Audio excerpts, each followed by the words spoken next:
شب موهات واسه من بوی عطرم بوی تو، رخت عشق تن من همه جونم واسه تو.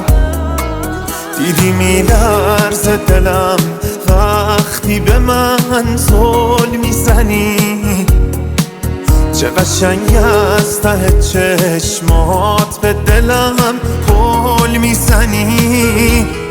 هر کی اومد پشت سرت حرف بزنه گفتم نیست، من غیرتیم سر تو، مشکل از اخلاقم نیست.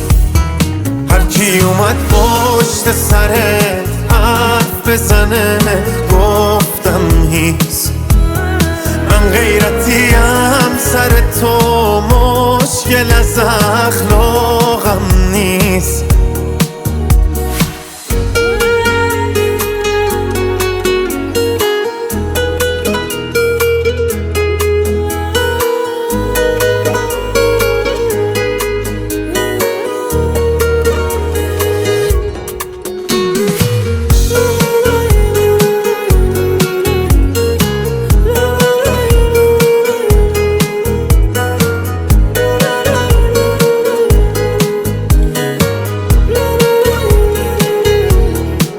عاشقتم به کسی ربطی نداره،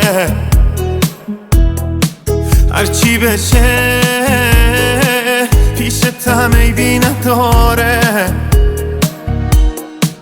کنار هم قد عشقمون بلنده، ما پیش هم یعنی ترکیب برنده.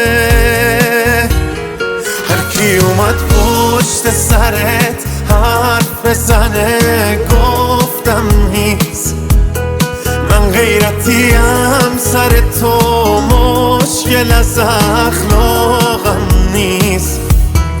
هر کی اومد پشت سرت حرف بزنه گفتم نیست، من غیرتیم سر تو، مشکل از اخلاقم نیست. آصف آریا مسعود